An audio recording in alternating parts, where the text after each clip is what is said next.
Will the contestants please join me on stage for the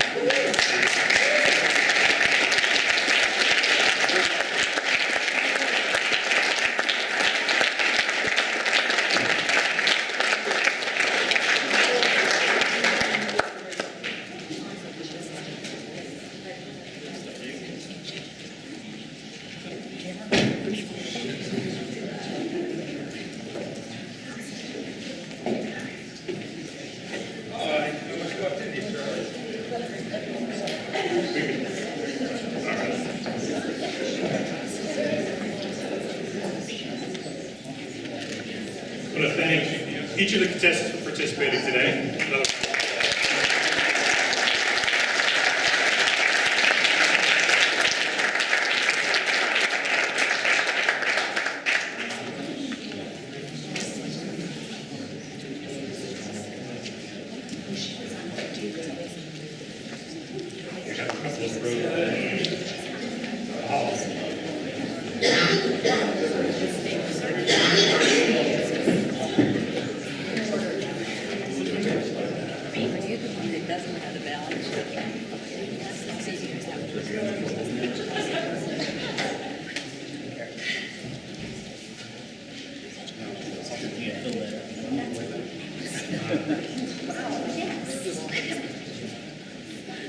We're running a little tight on time, which is okay because these first three I can't interview because they will be in the international speech contest as well.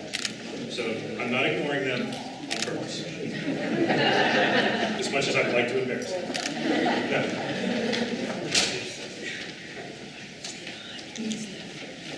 Okay. Amy. Oh. Get my cell phone. All right, Kareem. Yes. I like your favorite quote. Realize deeply the present moment is all you ever have. Can you tell us why that's your favorite? Thank you, Mr. Contest Chair. Fellow Toastmasters, most welcome guests. All we have right now is the present moment. I know some of you were thinking about, I need to get my car back, I need to go grocery shopping, my dog needs to go get groomed. In reality, however, the speech I'm giving to you, these people here, the words I'm saying, that's what truly matters. Being in the moment and experiencing life in the moment. You can't experience life if you're somewhere else. If my head's in the clouds, it's kind of hard to give a speech if I'm not paying attention. When you're truly in yourself, you're truly looking around and experiencing, absorbing the environment, living life for what it is. Like Eckhart Tolle, who created that quote, you can create a life in the present that people can embellish and people can resonate with because you are living in the now. Thank you, Mr. Contest Chair.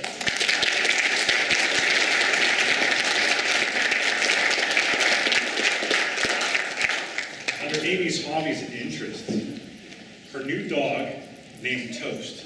Is that cool? Is that what a Toast is cool? Tell us a little bit about it. On a cold winter night, January 9th, when I was leaving my home, I put in my phone to walk to TLI. Seriously, I did. And I said, why is it going to take me 8 hours to get there? But I couldn't change it because there was ice on the road. So I followed it as best as I could. And it took me down this long road, and it was icy. And I got down to the bottom of the road, and I pulled into this yard, into the driveway. And as I was about to approach out, I looked to my left, and there's a puppy underneath my car. I went down and pulled the puppy in my car. It was all chewed up, bite marks everywhere. And I instantly gave her her name Toast because I was going to Toastmasters. And let me tell you, I surrendered her to Westmoreland County. They kept her for 3 days. I checked on her every day as if she was my newborn baby. And I went and adopted her. It was the best thing I ever did for my family.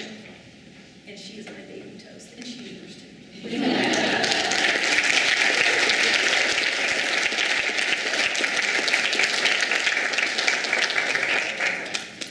Somewhat jealous of one of Joe's accomplishments. He visited the oldest operating pub in Ireland.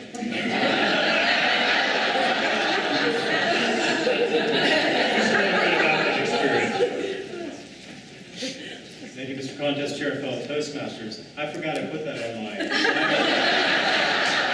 I didn't forget the experience. In 1999, I went to the Old Sod, Ireland, and by virtue of my name and my lineage, I went to part of the country where my ancestors had come from.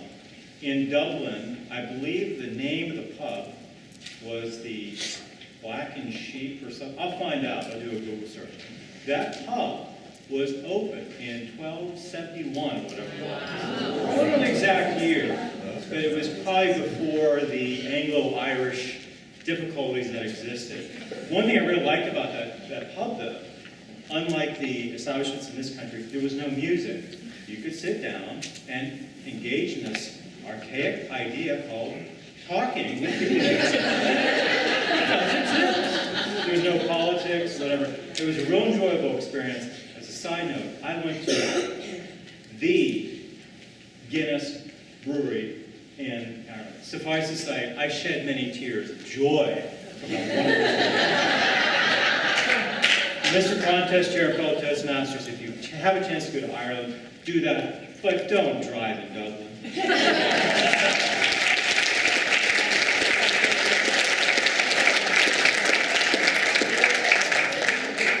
Jessica, what inspires you most is your daughter, and I know you're proud of her. Can you share with us a proud mama moment? I'll tell you what, and you guys are going to laugh about this. My proudest moment was when my daughter was 3 years old and knew every word to American Pie. I knew I was doing something right. Seriously, there are so many moments, and all of you who have children know those moments. They're the ones that make you weep when you look back on them, or feel like your heart is going to explode. My daughter has the personality now at 13 that I have now at 41. And that's a good thing, because when I was 13, I was kind of backwards. I know you guys don't believe me, but I was pretty shy. I didn't think anybody wanted to talk to me, so I didn't talk to them. I had a really bad self-esteem. Toastmasters has helped a little bit with that, but I had gotten over that in college. College thing. But she's so passionate about everything she does. And if I could bottle just a little bit of that passion, I'll bet I could make $1 million.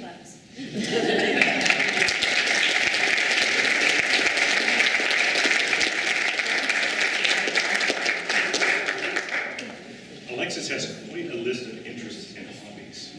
The first two are judo and jiu-jitsu, so I'm going to stay on her good side.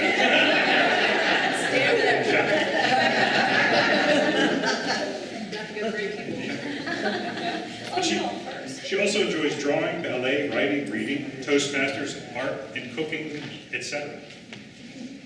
These things, how do they all work well together in your life? I like to stay very busy. I started judo back when I was a freshman in college, and that has been an invaluable experience for me. Actually, we have one of my judo coaches here, so pardon me is sucking up a little bit. I started jiu-jitsu about last year, and I started ballet to complement that.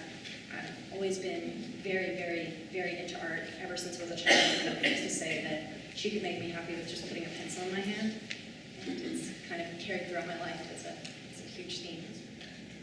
I don't know if y'all connect, but it's